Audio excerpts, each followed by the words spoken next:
Good Friday morning to all of you Fed fans. It is I, Gary Ryan, here with you on Friday, May 5th. And this is the Fed League Flash, everything you want to know about the Fed in 15 minutes or less, so to speak. All right, well, got some notes here, but I got additional stuff to go along with my notes. Before we talk about previewing the championship series, which, as you all know, is taking place between the Carolina Thunderbirds and the Danbury Hat Tricks, we're going to talk about a couple other things. I got some information.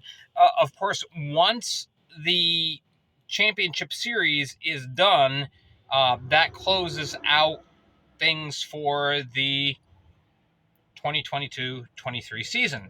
However, we're already gearing up into next season as the league is already working on a schedule.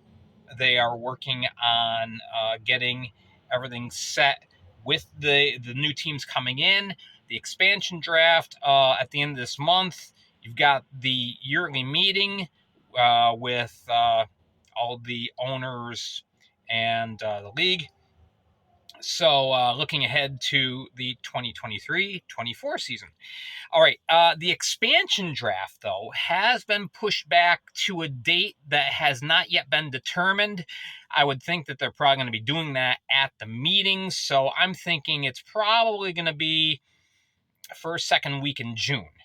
But that's my guess. I asked Sarge, Vice Commissioner, about when they're looking at that, and said we haven't determined it yet. Normally it would be at the end of May, but since the championship series is being spaced out over a couple of weekends, again, weekends being the best time to draw fans in, that pushes everything back a little bit. So expansion draft will be decided as far as what date they have. Again, remember, all teams can protect 13 players, and then of the rest of the players on all the rosters, the Baton Rouge whatevers and the Virginia whatevers can go, hey, we like that guy. So we will see what happens. Now, speaking of Baton Rouge, I found out something today that I had no idea about. And it's kind of like one of those things you have to go to a page, to another page, to another page to find this. On the FPHL website, which is federalhockey.com, you go to Baton Rouge, which right now their logo is just the BR, the Baton Rouge Pro Hockey. Go to their page, scroll down and go through. I believe you hit the news link on their page, and lo and behold, they have a podcast. And there are 4 episodes on. So I'm going to be catching up a little bit later. And that's where you can go to find out what's going on to this point with the Baton Rouge whatevers. I don't know what else to call them. So, hopefully, they will be announcing a name for the team either in between the 2 weekends of the championship series or immediately thereafter. I believe, if I heard correctly, that Virginia is going to be announcing their team name sometime next week. So we will wait and see what happens with that. All right, so also on the FPHL website, there's a little bit of a mix-up and a little bit of confusion. So if you go to the teams link, click on that, you go through and you see, the logos of the different teams. And then on the bottom, you see inactive. And through a mistake, it may have been corrected by now. This was early this morning. But Baton Rouge, Elmira, and Delaware were all listed as inactive. The only one that applies to is Delaware. So it appears that there's not going to be an official announcement from the team.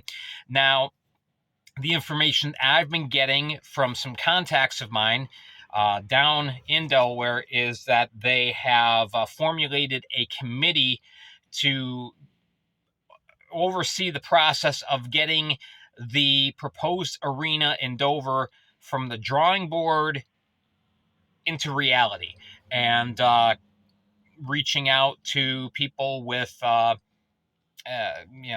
specialties in plumbing and mason work and all that kind of stuff to actually construct the building. So they reading between the lines here, because again, nothing's really been said publicly, but being that they are now officially listed as inactive, Delaware Thunder, that they're not dead, they're just sleeping, basically. All right. So yeah, they're going to be asleep for a couple of years until Dover is all set up. And that is the plan.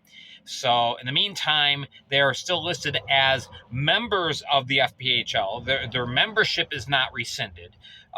They just are not actively fielding or icing a team. So there you go. All right, so we've taken 6 minutes to go through all that. Anyway, yeah, all that to say, don't worry, Elmira Mammoth fans, your team isn't inactive. Steve Donner confirmed that was just a mistake, just an oversight. So Elmira is good for next year. Baton Rouge has been confirmed. They're good for next year. All right, so the series this weekend, Danbury and Carolina. Okay, looking at the records, now I'm including regular season and playoffs. Danbury comes in with a record this season of 48-8-5. Carolina comes in at 44-13-4. Both teams very, very impressive. The best two teams truly are in the finals competing for the Commissioner's Cup. So as I looked back through the head meetings from the season, Danbury took 10 of 15 points, won 3 games, lost 2. Carolina, one of their wins was an overtime win, so that's why it was 10 of 15 points. But now I say Danbury, took 2/3 of the points. The last time these teams met, January 7th. Since that time, Carolina has a record of 28-6-2. Not to be outdone, looking at Danbury, they have won 22 of their last 24 contests. So both teams come in super hot. And going back in time, even though, the rosters have been tweaked a little bit and there's been a lot that's happened since January 7th, these teams are going to be duking it out. It's going to be a tough one. All right, so looking during the playoffs, just taking the playoff numbers, Danbury is averaging 4.6 goals per game. Their power play, which was abysmal all year, suddenly, bam, they're lighting it up. 31% on the power play for Danbury in 5 games. On the penalty kill, they come in at 86%, which is Carolina-like numbers. Carolina has been hovering, they hovered all year at the kill level, right around 85-86%. So Carolina has scored 4.4 goals per game. The power play is connecting at a 25% rate, and the penalty kill as 85%. So special teams are not going to be a problem for either team.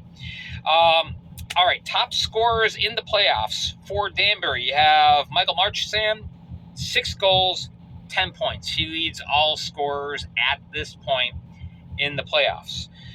Lucas DeBenedette, very close, 4 goals, 8 points. You also have Jacob Radcliffe, who, he was not generating a lot of offense numbers-wise during the regular year. Suddenly, he's hot. 4 goals, 7 points. And the ever-dependable Johnny Ruiz, 4 goals, 7 points. On Carolina, you have Peter Panchek. He's been just absolutely stellar. 7 goals, 9 points. Gus Ford, only 1 goal, but he has 7 assists, so he's still playmaking. He's still putting up points.